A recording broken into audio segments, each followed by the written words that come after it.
എല്ലാവർക്കും focus star PSCയിലേക്ക് സ്വാഗതം. ഇന്നലെയാണ് ഒക്ടോബർ 22-ാം തീയതിയാണ് നമ്മൾ ടൈപ്പിസ്റ്റ് കോൺഫിഡൻഷ്യൽ അസിസ്റ്റൻ്റ് സ്റ്റെനോഗ്രാഫർ ഇതിനൊക്കെ വേണ്ടിയിട്ടുള്ള കോമൺ എക്സാം നടന്നത്.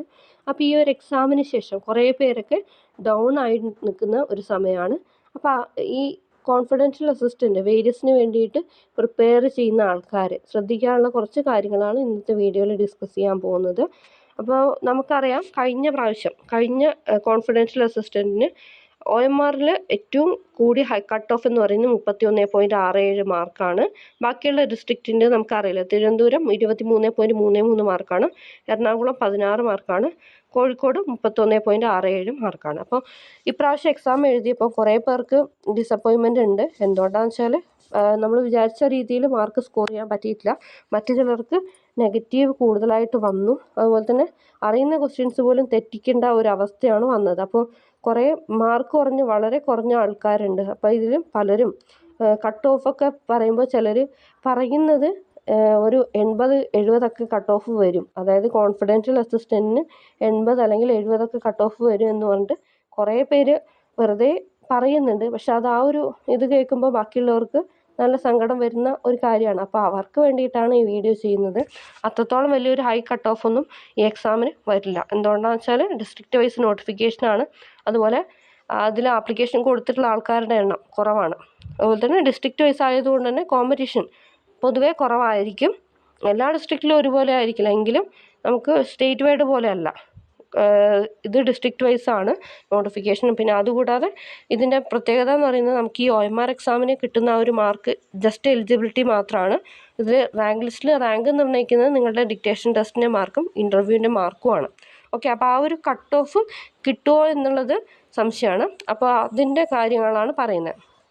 അപ്പോൾ നമുക്കറിയാം, ഇപ്പോൾ തന്നെ നമ്മൾ ഈ ഒരു ഡിക്റ്റേഷൻ ടെസ്റ്റിന് വേണ്ടിയിട്ട് പ്രിപ്പയർ ചെയ്ത് തുടങ്ങിയാൽ മാത്രമേ നമുക്ക് ആ ഒരു എക്സാം ഡേറ്റ് വരുമ്പോൾ തീർച്ചയായിട്ടും ക്രാക്ക് ചെയ്യാൻ പറ്റുള്ളൂ. എന്തുകൊണ്ടാണെന്ന് വെച്ച് കഴിഞ്ഞാൽ കുറച്ചധികം ഗ്യാപ്പ് ഉണ്ടാവും. പിന്നെ നമുക്ക് ആ ഒരു സ്പീഡ് എഴുതി കിട്ടാൻ കുറച്ച് ബുദ്ധിമുട്ടായിരിക്കും. അപ്പോൾ ഇപ്പോൾ തന്നെ പ്രാക്ടീസ് ചെയ്ത് കഴിഞ്ഞാലേ നമുക്ക് ആ ഒരു സമയത്ത് എന്തായാലും എത്താൻ പറ്റുള്ളൂ. അപ്പോൾ പലരുടെയും സംശയം എത്ര മാർക്ക് തൊട്ടുള്ള ആൾക്കാരാണ് ഡിക്റ്റേഷൻ ടെസ്റ്റ് പ്രാക്ടീസ് ചെയ്യേണ്ടത് എന്ന് ചോദിക്കുന്നുണ്ട്. അപ്പോൾ അവർക്ക് വേണ്ടിയിട്ടാണ് പറയുന്നത്. 35 മാർക്ക് മുതൽ അങ്ങോട്ടേക്ക് മുകളിലേക്ക് മാർക്കുള്ളവർക്ക് ഡിക്റ്റേഷൻ ടെസ്റ്റിന് പ്രാക്ടീസ് ചെയ്യാം. ഓക്കെ, എന്താണെന്ന് വെച്ചാൽ കഴിഞ്ഞ പ്രാവശ്യം വന്നിട്ടുള്ള കട്ട് ഓഫ് അത്രയാണ്, 31.67 മാർക്കാണ് വരുന്നത്. അപ്പോൾ ഇതിൽ ഡിക്റ്റേഷൻ്റെ കട്ട് ഓഫ് ജസ്റ്റ് ഒന്ന് നോക്കാം. കഴിഞ്ഞ പ്രാവശ്യത്തത് ഏറ്റവും ഹയസ്റ്റ് കട്ട് ഓഫ് എന്ന് പറയുന്നത് 80.25 ആണ്. അപ്പോൾ ഇതിൽ number of dictation exam participate ചെയ്തത് 80 മാർക്ക് കട്ട് ഓഫ് വന്ന ആ ഒരു ജില്ലയിൽ 521 പേരാണ്. ഓക്കെ, അപ്പോൾ ഈ 31/12/2024 വരെ പോസ്റ്റിംഗ് വന്നിട്ടുള്ളത് 56 പേർക്ക്. ഓക്കെ, ഏറ്റവും കൂടുതൽ പോസ്റ്റിംഗ് നടന്നിട്ടുള്ളത് എവിടെയാണ് നടന്നിട്ടുള്ളതെന്ന് വെച്ച് കഴിഞ്ഞാൽ തിരുവനന്തപുരമാണ്. ഏറ്റവും കുറവ് വയനാടുമാണ്. ഓക്കെ, വയനാടുമാണ് ഏറ്റവും പോസ്റ്റിംഗ് കുറഞ്ഞിട്ടുള്ളത്. അതുപോലെ ഈ പാർട്ടിസിപ്പൻസ്, അതായത് ഈ ഡിക്റ്റേഷൻ ടെസ്റ്റിന് അപ്പിയർ ചെയ്ത ആൾക്കാരുടെ എണ്ണം ഏറ്റവും കൂടുതലുള്ളത് തിരുവനന്തപുരമാണ്. ഏറ്റവും കുറവുള്ളത് എവിടെയാണെന്ന് വെച്ച് കഴിഞ്ഞാൽ കാസർഗോഡാണ്. ഓക്കെ, വയനാടും കുറവ് തന്നെയാണ് വരുന്നത്. അപ്പോൾ ഇതിൽ നമുക്ക് ഈ ഡിക്റ്റേഷൻ ടെസ്റ്റിൻ്റെത് ജസ്റ്റ് കട്ട് ഓഫ് നോക്കാം. തിരുവനന്തപുരം 80.25, കൊല്ലം 63.75, പത്തനംതിട്ട 34, ആലപ്പുഴ 79.25, കോട്ടയം 63.75, ഇടുക്കി 42.75, എറണാകുളം 75, തൃശ്ശൂർ 75, 47.5 പാലക്കാട്, മലപ്പുറം 59, കോഴിക്കോട് 79, വയനാട് 58, കണ്ണൂർ 73.25, കാസർഗോഡ് 37.50 ഓക്കെ. അപ്പോൾ ഈ ഇതിൽ ടോട്ടൽ പോസ്റ്റിംഗ് നടന്നുള്ളത് തിരുവനന്തപുരം 56, കൊല്ലം 27, പത്തനംതിട്ട 24, ആലപ്പുഴ 27, കോട്ടയം 33, ഇടുക്കി 27, എറണാകുളം 39, തൃശ്ശൂർ 31, പാലക്കാട് 24, മലപ്പുറം 28, കോഴിക്കോട് 38, വയനാട് 16, കണ്ണൂർ 18, കാസർഗോഡ് 24 ഓക്കെ, അപ്പോൾ ഇത്രയാണ് വരുന്നത്. അപ്പോൾ ഇതിൽ 35 മാർക്ക് മുതൽ അങ്ങോട്ടേക്ക് കിട്ടിയിട്ടുള്ള ആൾക്കാരൊക്കെ നിർബന്ധമായിട്ടും പ്രാക്ടീസ് ചെയ്യുക. ഓക്കെ, നമുക്ക് കട്ട് ഓഫ് എത്ര വരും എന്നുള്ളത് പറയാൻ പറ്റില്ല. അപ്പോൾ ഇപ്രാവശ്യം എത്ര പേരാണ് ഓരോ ജില്ലയിലും എക്സാം എഴുതിയിട്ടുള്ളത് എന്നുള്ളത് ജസ്റ്റ് ഒന്ന് നോക്കാം നമുക്ക്. കോൺഫിഡൻഷ്യൽ അസിസ്റ്റൻറ്റിൻ്റെ കാറ്റഗറി നമ്പർ 521/2024 അപ്പോൾ ഇതിൽ വേരിയസ് തിരുവനന്തപുരം അതിൽ നമ്പർ ഓഫ് കാൻഡിഡേറ്റ്സ് 1152 പേരാണ്. ഇനി കൊല്ലം 500 പേര്, പത്തനംതിട്ട 348, ആലപ്പുഴ 530, കോട്ടയം 482, ഇടുക്കി 404, എറണാകുളം 832, തൃശ്ശൂർ 620, പാലക്കാട് 591, മലപ്പുറം 515, കോഴിക്കോട് 856, വയനാട് 291, കണ്ണൂർ 404, കാസർഗോഡ് 265. ഇത്രയും ഇതാണ് വരുന്നത്. ഓക്കെ, ഇത്രയും ആൾക്കാരാണ് ഓരോ ജില്ലയിലും കോമ്പറ്റീഷൻ വരുന്നത്. ഓക്കെ, അപ്പോൾ ഇത്രയും ആൾക്കാരുടെ ഇടയ്ക്ക്, അതായത് നമ്മളിപ്പോൾ സ്റ്റേറ്റ് വൈഡ് ആണ് എഴുതുന്നതെന്നുണ്ടെങ്കിൽ 20,000 അല്ലെങ്കിൽ 10,000 പേരോട് മത്സരിക്കുന്നത് ഇവിടെ അത്രയും കുറഞ്ഞ ആൾക്കാരാണ് വരുന്നത്. ഓക്കെ, അതുകൊണ്ട് തന്നെ അത്ര വലിയൊരു കോമ്പറ്റീഷൻ വരാൻ സാധ്യതയില്ല. ഒരു 35 മാർക്ക് മുതൽ അങ്ങോട്ടേക്കുള്ള ആൾക്കാർ തീർച്ചയായിട്ടും പ്രാക്ടീസ് ചെയ്യുക. ഓക്കെ, ഇതിൻ്റെ കൂടെ വരുന്ന കുറച്ച് പോസ്റ്റുകളാണ് ഈ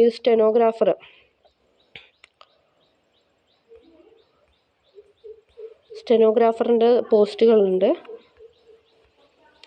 stenographer director recruitment 137/2024, Kerala state construction corporation limited, state wide ആണ്. അപ്പോൾ അതിൽ വരുന്നത് 1920 പേരാണ് എക്സാം എഴുതാനുള്ളത് അല്ലെങ്കിൽ കൺഫർമേഷൻ കൊടുക്കാനുള്ളത്. Confidential assistant stenographer direct recruitment various sound government companies, അതിൻ്റെത് 2814 പേര്. പിന്നെ വരുന്നത് stenographer confidential assistant various government owned companies corporations boards, അത് 434/2024, അത് 6022 പേര്. ഇതിലാണ് ഏറ്റവും കൂടുതൽ ആൾക്കാർ മത്സരിക്കുന്നത്. ഓക്കെ, അപ്പോൾ ഇതിൻ്റെയൊക്കെ കോമൺ ആയിട്ട് എക്സാം ആയിരിക്കും ഈ OMR എക്സാം ഡിക്റ്റേഷൻ ടെസ്റ്റ് നടത്തുന്നത്. പിന്നെ അതുകൂടാതെ ബൈ ട്രാൻസ്ഫറിൻ്റെ ഇതുണ്ട്. അത് തിരുവനന്തപുരത്ത് 5 പേര്, കൊല്ലം 1, ആലപ്പുഴ 3, കോട്ടയം 2, ഇടുക്കി 3, എറണാകുളം 4, തൃശ്ശൂർ 4, പാലക്കാട് 2, മലപ്പുറം 3, കോഴിക്കോട് 3, കണ്ണൂർ 3, കാസർഗോഡ് 1. പിന്നെ confidential assistant director recruitment grade 2 various owned companies, അത് 5798 പേരാണ് എഴുതുന്നത്. Stenographer NCA LCAI Kerala state drugs and pharmaceuticals limited, അത് 334 പേരാണ് എഴുതുന്നത്. Stenographer confidential assistant NCA SC government owned companies 616 പേര്. പിന്നെ 701/2024 confidential assistant grade 2 NCA LCAI various Kasaragod 117 പേര്. Confidential assistant director recruitment Kerala labour welfare fund board, state wide, അത് 5362 പേരാണ് lower division. Okay, അത്രയും പോസ്റ്റുകൾക്ക് ഒരുമിച്ചായിരിക്കും കോമൺ ആയിട്ട് ഡിക്റ്റേഷൻ ടെസ്റ്റ് വരുന്നത്. അപ്പോൾ ഇതിൽ ഒഴിവ് കുറവുള്ള പോസ്റ്റുകൾക്ക് നല്ല കുറച്ച് കട്ട് ഓഫ് വരാൻ സാധ്യതയുണ്ട്.